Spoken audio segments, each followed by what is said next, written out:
What's up, Panda Gang? Today we're going to be playing on the Earth Huge Map Random Leader. I just maxed out civilization slots as high as they would go, as many city-states as we can get, deity, standard speed, extra religions, of course. We have so many damn civs. To achieve this, I'm using the Yet Not Another Map packs. That's letting me get more civilization slots.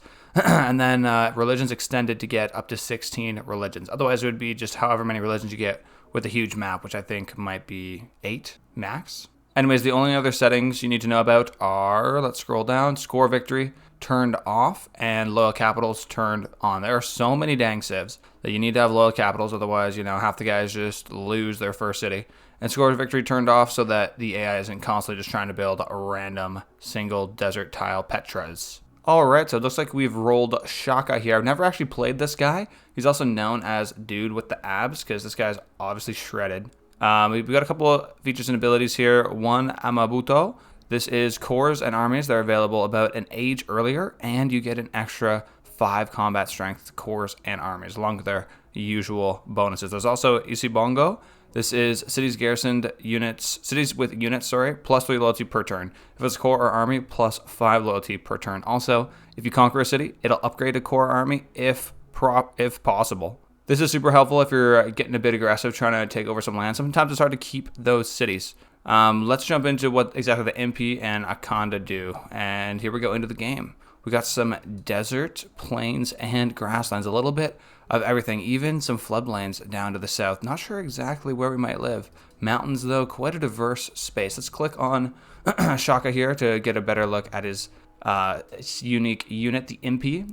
It's a medieval era unit that replaces the pikeman. It has an increased flanking bonus. Now, my understanding is pikemen already have increased flanking bonuses, so maybe it's even more increased, but it also has low cost, low maintenance, and earns XP faster. So just a souped up pikeman. And remember, medieval era, that'll be important later, I believe. I'm going to check when you get mercenaries, but I believe you get this civic in the medieval era as well. As for their special building, they got the Akanda. It's a encampment replacement, gives you housing. Cores and armies can be built outright without going all the way up to that second and third tier encampment building. Then finally, for each of these encampment buildings you invest in, you're going to get 2 gold and 1 science. So let me just quickly check when the mercenary civic comes into play, but my understanding is that's in medieval era. There we go. So this civ, you get mercenaries in the medieval era, you're going to be getting, let's scroll down to medieval era, you get your MP as well. So the plan is for some kind of medieval era conquest to push our power spike and secure some kind of lead that we can take into the rest of the game, because medieval era is quite early on. Anyways, it leaves us with ancient and classical eras beforehand. The classical age will be a matter of building out our army so that as soon as we hit medieval, boom, we can go and upgrade all our guys all in that moment and go to war.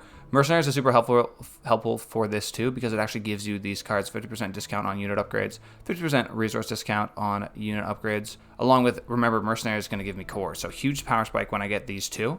But to set myself up so that that medieval era is super strong, but to set up that medieval era being super strong, I need to make sure that I get these techs and these cultures quickly. So my goal here in this first video in the ancient era is to establish solid science generation. We have great mountains here for campuses, man. Lots of great mountains. Then in terms of civics, it's a little bit less realistic to get sweet theater squares. So the goal is going to be settle a bunch of cities and get temples ASAP in all of those. Anyways, we've talked long enough and it's time to start playing. We've started off next to this natural wonder, the Delicate Arch. Still, these tiles are not that good. Settling around here is just gross. I could not settle in place. We've got no tiles to really settle on. So let me walk one time with the builder west. And these lands look pretty decent to the west. And we got marble, we got stone. Let me walk the settler west one tile. We can view a little bit more. Yeah, down here to the south doesn't look very appealing to me. At least not for a first city where we really want to make sure we got good food, good production all around. Ah, but I didn't realize that this last turn we found ourselves a goodie hut, which is nice. Now, for the settler, we got a couple options here. I'm not going to settle on the sheep because, one, it's next to a scary Mayan volcano. No, thank you. But the sheep's already an awesome 2 food, 2 production tile. Instead, I'm going to walk towards this marble tile and get myself on one of these Plains Hills. Plains Hills is exactly where you want to settle because I've got 1 food, 2 production, which when you settle a city, it's going to get 2 food no matter what. It's going to get 1 production no matter what.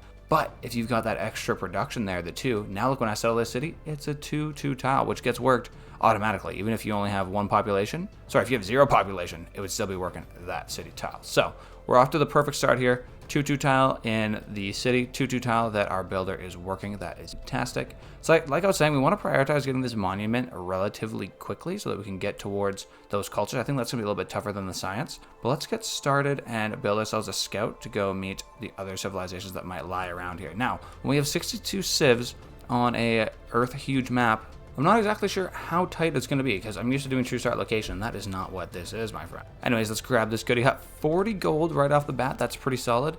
We can use that to buy up some tiles if we want to, but honestly, right now we're looking good. A 2-2 sheep, a 2-2 stone, and then this sweet culture tile to work, the marble. We might even get one of our citizens to work this over one of these 2-2 tiles once we get a bit more population going. Anyways, for research, now bronze working, something we want to get onto, right? Getting a conda down, start working on creating some spearmen. And if you get a barracks, hey man, like if we had a great general to go along with our power spike, that would be dirty. Like I said from the start though, the key is going to be getting ahead on these techs early. Usually I sort of neglect it and I do a sort of nice exponential boost all the way through the game. This time though, we're trying to hit our power spike in the medieval era. Let me scroll 2 times. So I want to get some science up early so that we really have a good amount of time where I've got those high agency bonuses from the campus really helping me out, which would be huge right here. I'm just noticing, yeah, geothermal fissure. If I put a campus down there, +4. So let's start out with pottery. That'll lead right into the campus. The only other one I might want to get is animal husbandry for those horses. However, the tiles I'm working are all already nice. Anyways, we'll get on to scouting about. This warrior is all we got so far. Let's keep them moving around. I'm seeing more culture tiles that we can work, which I like. Culture is just definitely gonna be a little bit tougher to get than the sciences. But the culture is just as important, man, because you saw mercenaries there. We're gonna be getting cores, which makes your dudes way, way stronger. And hello, Nzinga. This is the Congo. Funny enough, the Zulu and Congo are next to each other, even though we are, if I was gonna guess where we are, I would say, see, when I first spawned, I was like, is this some kind of like Iranian area? But no, I believe this is California. We've got the mountains here, the Rockies, the desert, the coast. And like I was saying, funny enough, the Congo are to the north of us again, just like as if it was true start location and they were sort of in that southern middle part of Africa and the Zulu right on the bottom.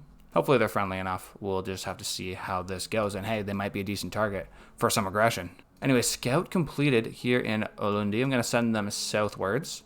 Now let's quickly grab a settler. I think I'll go from settler, sorry, it's not settler, slinger. Both start with an S. I think I'll go from slinger into settler. Had settlers on the mine. And then, like I was saying, prioritize that monument building and get our culture going. Who's this? Okay, the Australians. Definitely not near Australia lands. Where have we met these guys? Not up here in the north. Must be in the south. There they are, the Australian warrior.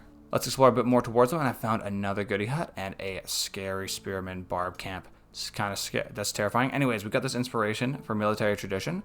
That is nice, and the scout can't walk away because there is zone of control. Good thing we've got the slinger coming out in just 4 turns, and maybe our Australian friends can give us some help. Hey, another goodie hut. We're getting lucky, man. This way I want to be nice and thorough. Exploring your places, and a next barb encampment, dude. This is terrifying. Inspiration for craftsmanship. Okay, a lot of these culture inspirations and things we're going to want to get. I mean, something like military tradition here, flanking and support bonuses, that's something you need, and it leads right into military training, which leads into mercenaries, which of course we need, but won't take 256 turns, I promise. Looks like our scout was able to survive, run away. Spearman's not interested in fighting me, but Ulundi men are already struggling on the pop front, dude, because the housing is just so trash around here. Only 3 housing. We're not near any rivers. We're not near the coast. I think I had to move myself 1 more tile to the north here just to get all that sweet, sweet housing. But it is what it is, and just makes it more important that we get the settler out as quickly as we can, because then that housing limit won't be such a big deal. Realistically, all we're losing out 1 time. Whoa, denouncing me? That's ridiculous, man. Relax, keep your hat on. All we're missing out on at this exact moment in time, if I go here, there's a 1 food surplus. So we're missing out on a single yield of food, which is not super serious. Anyways, I got to deal with all these barbs that are spawning. We got 1 encampment to the north, 1 down to the south, which is making galleys. Thankfully enough, as I am not on the seas or adjacent to any seas. But we have a scout approaching our capital of Ulundi. This is no good. Gonna have my warrior cut this guy off, but I'm hoping we can get Code of Laws quickly. We've got pottery. That granary might be necessary in Alundi. Like I was mentioning, we're lacking the housing big time here. How much would something like that cost? I feel like 260 gold. Okay, not really within reach, but something we could definitely work on to get 2 more housing in this city. Anyways, I moved towards the barbarian camp to the north, and I found a Congo settler coming in on our fruitful lands up there. Down to the south, I don't see exactly where these Australians live. Oh, but they've got a settler coming towards me too. Okay, this is a bit concerning. I'm gonna have to find some place to put a city down. Yep, okay, that's a fairly close settle, but I can get something near this delicate arch. And hopefully wherever the Congo goes, I can get another city, maybe even right in here, where I got some fresh water and some decent yields. Anyways, though, we're moving in on this camp to the north. I'm hoping that that one is the right one to go for. We'll just hope to get lucky with the one in the south. Maybe it's just making a bunch of boats, okay? Doesn't want to deal with scouts. Sunday Akira, good to meet you. The Mali is here in North America as well, and they're quite close to these Australians already. If I look at the loyalty in both these cities, I'm falling at 4.1, falling at 3.6. This guy's been falling for quite a bit too. So we even have some barbarian troubles down here that are not regular barbarians, but free cities. Anyway, settler coming out in Alundi. Now, one of these key abilities with my man over here, +3 loyalty per turn for a garrison unit. That is going to come in a lot more handy than I was expecting with this apparently very, very dense map, which I guess makes sense. If you put every single civ on the map, it's going to get a little bit crowded. Doesn't quite look like the barbarian scout is going right home to tell his folks about me, which is all the better for me. I got 2 turns until Code of Laws. I can get my discipline card here, which is going to make barbarian fighting a heck of a lot better. Down in the south, we'll keep pushing off east. We've gotten to the Caribbean, and who's this? King João of Portugal. Imagine they must be somewhere close. Oh, that's a nice color. Hey, they show me where their city is. Lisbon. All right, so their capital was right there on Miami, bro. Any of you who are familiar with my USA series will know all about Miami. We had some tough times out there, to say the least. Now, it looks like Congo has settled down their city, really right in this mountain pass. That's going to be tough to aggress. They've definitely played that one quite well on their part. I'm just setting up my troops for this inevitable clearing of the barbarians. Just waiting one more turn to get that discipline, as I mentioned. And Nubia, more people here in North America. There's so many dudes. Okay, they've settled very close, and that was one of my, oh, never mind. My best settle, I bet my best settle should be right about here. This is going to give me fresh water. I got the marble next door. If I go all the way out, there's a reef, but there's going to be awesome campus spots around here with all these mountains and adjacency bonuses and decent tiles to work. The population growth is going to be tough because a lot of just one food tiles around here, but maybe we can trade over the deer. Good production all around though.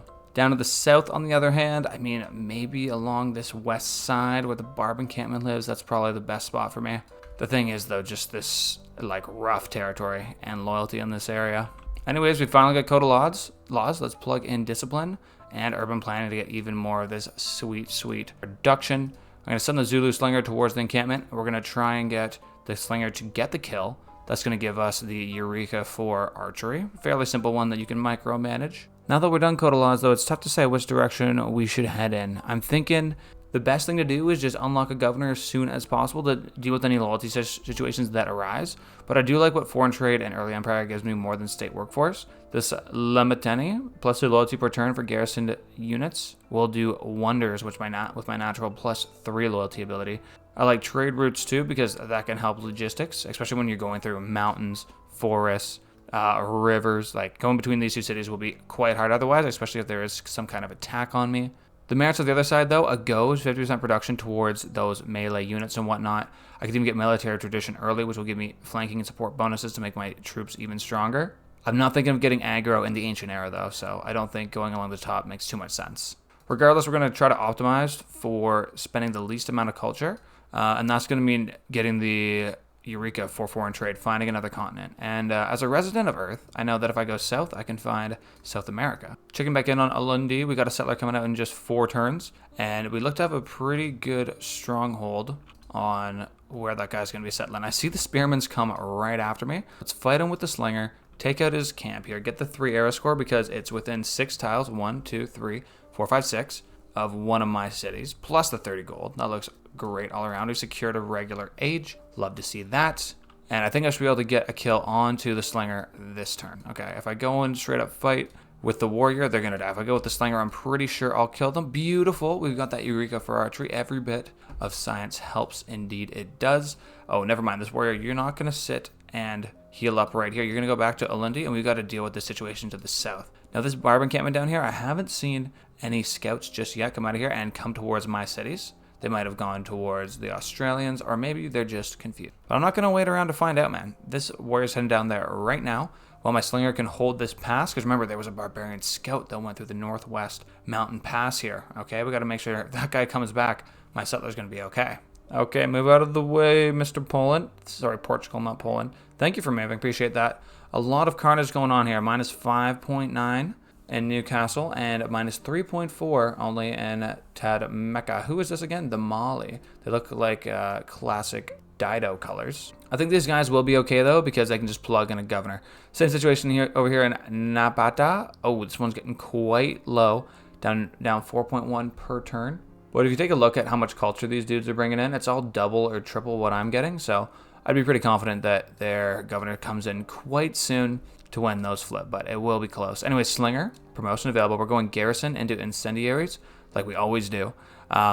This is just key for sieging, defending against sieging. When you got a pretty tight map like we seem to have here, there's going to be cities nearby, so you're going to want those improvements. You're not just going to be fighting out in the middle of the field. The writing unlocked already. We got that campus. Now there's so many things I want Alundi to work on, man. So many. But first thing we've got to do is send this settler north. Oh my gosh, a -7 on the loyalty. That is insane. Dang, that's really tough. I really need that settler down there ASAP.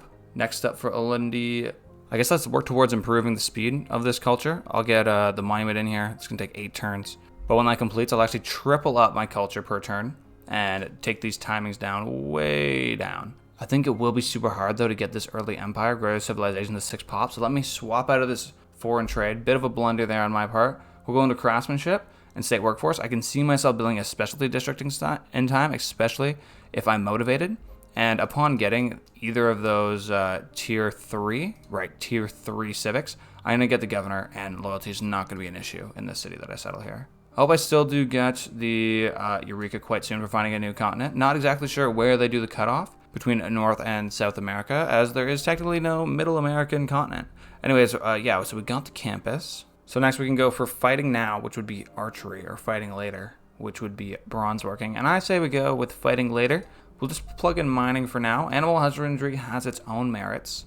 Just knowing where the horses are and actually acquiring those, selling them off to other civilizations can be imperative to your survival. That early gold is sweet. My gold balance up to 185. A monument costs 240. For sale right now in quick deals, there is nothing I can sell. Although, I could exchange some money, I bet. If we sold away all our gold per turn, though, that's looking like about 60 gold coming back to us, which might be just close enough to buy a monument right when we settle down the city. Help out with some kind of loyalty. And in Canberra, dude, it's hard for this scout to get by. I hope they don't get torched by the volcano. Let's just see. Just be cool, Mr. Volcano. Wow, so many dudes in Canberra, though. It's not good that this guy denounced me. And the volcano went off. Are you serious? What kind of timing is that? But yeah, not good that there's so many dudes here in Canberra. Let me move. You know what? Let me just keep skipping turns with the scout. Eventually, they ought to move away from the scary volcano and let me through. I can't erupt 2 turns in a row, can it? That's just impossible, I hope. Ooh, and settler moving towards its final position. I need to get the slinger back a little bit quicker than I actually did. Bit of a mistake on my part. I need to make sure the slinger's there the second that city goes down. The absolute second it goes down, because that's going to give me a lot more loyalty when I do. Let me hit the 4 key. And it looks like actually I've got no loyalty to worry about. That is good, but I've been lied to way too many times by Civ to be trusting that, oh, there's no loyalty problems to be worried about. Sure, buddy, sure. Anyways, it seems to have worked out quite well. Found the city down. Yes, get rid of the tack, and we're falling at 2.7 per turn, but I thought about this one. We got the slinger, and our city is now looking mighty fine, mighty fine. Now, question, do we optimize for extra production, or do we get a little bit of culture along the way? Now, I'm not sure what the trade-off is directly between these two. I've not sat down and done the math. Be on the lookout for a video breaking that down, though. You might be seeing that sooner than you think. With just some initial analysis, the monument costs 60 production, okay? So, if I choose to work the marble, instead of this plains, hills, forest for 60 turns, I'm going to be left with, well, 60 culture. If instead I go for the plains, forest, hills, as we mentioned, it's going to take that 60 production, and after that I'll be getting 2 culture per turn, which will take about 30 turns to repay. Now, usually I would go with that short-term pain, long-term gain strategy, but we're trying to peak here in the medieval era, at least peak high enough that we can go and actually facilitate some kind of war with the AI. So let me lock in the marble. That's going to get us the culture there. What's more, though, is I would love to mine this marble to the south. There's even some jade that requires mining. Selling those off could be super beneficial to my civilization, and that makes a builder very attractive to me, sitting here at 200 gold. Now, I actually made a mistake just now in my analysis. I need to instead work this deer, my man, the deer, because it's the only 2 food tile in this whole place to get my city growing. I got 5 housing here. I need to use all the food I can. Next up, I will use that marble. Let's go ahead and get started on a monument. Anyways, there definitely could be a loyalty problem in the future. Look, we're sitting at 0.3, and I don't want to be complacent about the loyalty here. We only have so many cities, just 2 so far, and look, all this land has been claimed except for some down here to the south. That'll be the next task for Alundi once they're done their monument, working on some kind of settler to deal with this land down here. Now, to take out this camp, we've only got a single Zulu warrior to do this, but I believe they're up to the task. Oh, buddy, where'd my scout go? What happened? Did it erupt again and destroy? Oh my goodness. The game didn't even notify me. It was just like, yo, dude, you lost your scout. Well, that was a waste of production. Hey, bro, what is this, Newcastle? Wait. I swear the game just showed me that these borders were being made, but that can't be right. The city's been here. Okay, I'm going crazy. Anyways, we continue south. It looks like the Australian warriors have been protecting me from the worst of this barbarian outpost. I would like to finish it off, though, get the gold. And when Alundi, man, I'm finishing mining in just 2 turns. I'm going to buy out a settler. That guy's going to work the marble. He's going to work the other marble. And this jade sitting right here, we're going to try to sell off those things to people who don't hate us, which unfortunately seems to be quite a few people. I see someone's declared war on somebody. Oh, buddy. Okay, the Congo and Nubia have gone to war. Where does Nubia lie? Oh, and Pata was right here. This was their city. It no longer belongs to them, and it looks like Mali will actually absorb them. This is the only Nubian tile I can see right here. Okay, so I'm imagining this war is going on in the north above me. Anyways, it's out of my hands. Builder's been bought. Monument is complete, and our culture is now doubled up. That is fantastic. We're going to build a settler out of here, and that dude's going to be headed on south. We'll see just what happens with this Australian warrior here. Hopefully he doesn't finish off the spearman. Oh, and there we go. They run away. That is brilliant. That is absolutely brilliant. Mining complete. There we go. I see a few more notifications on the right side, though, which makes me wary. One is this city is losing loyalty, now falling at 1.1 because we lack happiness. That's hitting us with a -3, essentially negating my Zulu slinger being there. But this is what they're not ready for, dude. I'm about to quarry out some marble, and the dudes are going to be super happy. Like I was saying, though, I need friends. Let me look at our relationship here. A +12 for me, so I don't think I need to spend any money in this situation. The Congo, I don't know if I want to make too close friends with them because they're somebody I might go to war with. Okay, -3 for my man Sunday Akita. And John Curtin, dude. John Curtin, -6 for an unknown reason. I'm not sure what that is, but he is looking angry. So that was the loyalty. There's the constant housing issue we know all about, but also barbarians do approach, man. They do approach.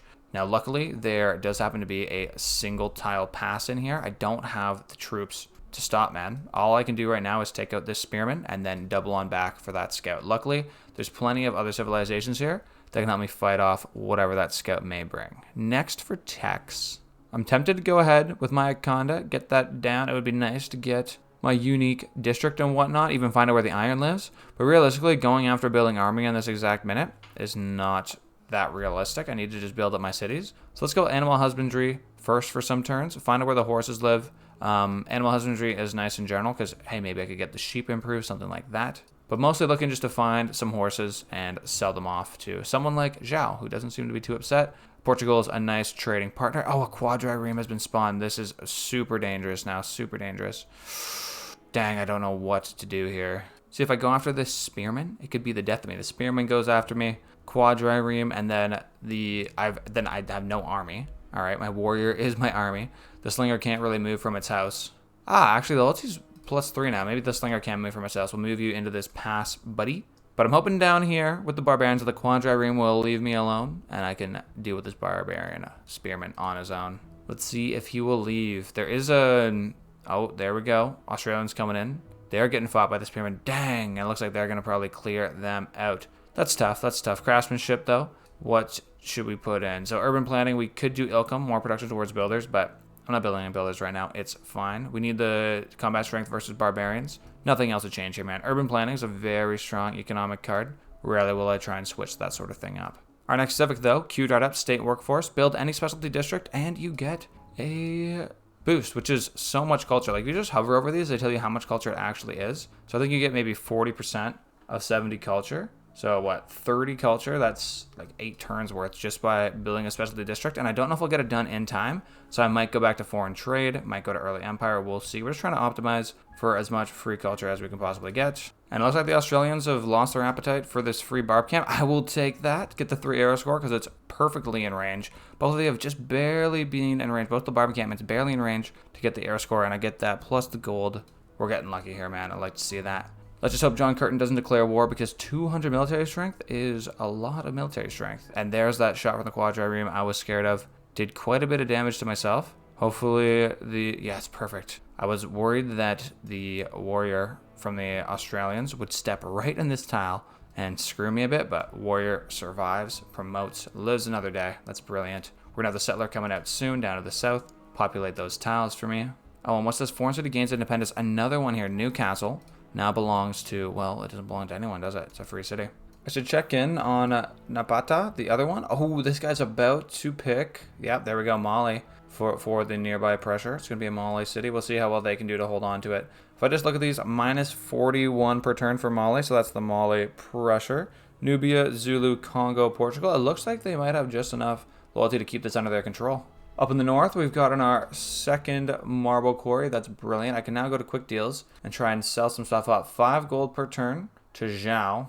That is not that much gold, man. I think I'm just going to hold on to it for now. I feel like within 15 turns, I could get double this. In which case, if it's less than 15 turns, man, I'm making money then. Most of all, I'm just happy that my city here, gaining loyalty 1 per turn, not even done the monument yet. Got some kind of weird warning from the Congo, who are strong, man. Look at this culture per turn. 21 culture per turn. That's impressive. New deals available. Yeah, it's the same deals as last time, buddy. I already know what your deals are. Anyways, we're going to promote our warrior here. Do we go with Tortoise or Battlecry? Now, I like to go with Tortoise when I think I'm going to be attacking cities, which I do this game. I like Battlecry when I'm going to be fighting a bunch of people, like a lot of barb clearing, which doesn't seem that likely since the map's quite close. Second of all, you got to think of what is your second promotion here. That's really important. You can't go Battlefry to Amphibious. Now, Commando is sweet. 1 more movement all the time is awesome, along with scaling cliff walls if you're going from the sea. I'm not going from the sea, though. Amphibious, though, might make more sense because I'm going to be fighting over rivers quite a bit, it looks like here. So let's go with Tortoise. And like we're saying with rivers, let's hold this back side of the river, as the plan is to settle down here in this -2 area of the desert floodplain. Animal husbandry unlocked. Man, did we get any horses? Let me look through my lands real quick, and I don't see any horses. Do you guys see any horses? They do not appear to me. That's a shame. But as you know, it is what it is. So we'll go back to bronze working, at least for a bit. Maybe we can kill 1 more barbarian. That would indeed be nice. But it's something we know that we're going to want. Finding iron would just be an added bonus. The general plan for the next few turns, this slinger and settler, they're going to go down together, settle down a city. I decided not to go on the floodplains and to go 1 more onto this desolate desert tile. Even though all these tiles down here are going to get flooded eventually and have no use, evidently. If I did settle on the inside of this bit of water, then Newcastle would decide my fate on if I can get out to the sea or not, which I can't have when I have the whole coast open to me. So we'll go with that spot instead. Up in the north, though, look, we're going on to the Jade. That seems like something I'd want to purchase. 60 gold. I can go make my guys super, super happy. Because as you see here, happiness level 0. That can't be right, bud. That can't be right. I just got even more luxury resources. You guys ought to be ecstatic. Funny enough, still not that happy. Down in Ulundi, the people are very happy. Up in the north, only a +1 on the amenities. At least they're not sad. Nombamba, though, dude, they're done the monument. And culture, again, going up big time. Getting 3.5 in the city. Because, well, we're working the marble. We could work the jade quite soon. But still have them locked on this deer. So let me zoom in here. looking good. Now, I'd love to get a campus out of the city, but the actual spots where I want the campus, which I think is right here, I just don't have the gold to achieve at this point. Let's go ahead and put a campus district pin down there and a encampment pin right here, or sorry, an Akanda. It's just such a nice choke point to hold. Hopefully we can actually get that tile. If not, we can just put it right next to the city too. But one more tile is better. Then the choke point only goes one way. We can go into 2 tiles. They can only come into 1, the Congo, in case that is who we want to fight. Although they do seem quite strong, so I don't know if we will want to fight them. We will see. Anyway, since we cannot build the campus, we have 1 turn to put into something. Now, I know we'll need a builder soon, because the population is not that great, man. Like, getting out to the fish, these fish, a 3 food tile, usually not that great. But when you have no food whatsoever, sometimes you start reaching for straws, okay? Happy to see this tile growth this turn, though. Let's see which one it goes for. Maybe not that one, and it decides to go with exactly that one. It is what it is. We'll purchase out a tile. We will say, campus, you're cruising down there, man. Plus 3 adjacency bonus. That's great to see. And we're losing loyalty. This is not good. The happiness level is sitting at 0, despite plus 1 amenities, plus 3 amenities back in the hometown of Olondi. We've got too much marble that we know what to do with. We can only sell this now for 3 gold per turn. Maybe we misjudged the market, guys. Maybe we did. Regardless, something will need to be done for this loyalty. It cannot be simply ignored. What we should look to, though, is the governor. The governor is going to be great for loyalty. State workforce, just about ready to be boosted to completion. Let me swap into foreign trade now. I just put down a campus. 10 turns, we're going to have it. So it seems pretty clear to me that we might as well wait and get that free culture. What is going on here, though? These dudes are really ramping up. Okay, I see you want to conquer Newcastle, man. I see. The Mali are going to take Newcastle? That is wild. Okay, 4 turns. I don't see any damage on the city. You better do something in Australia.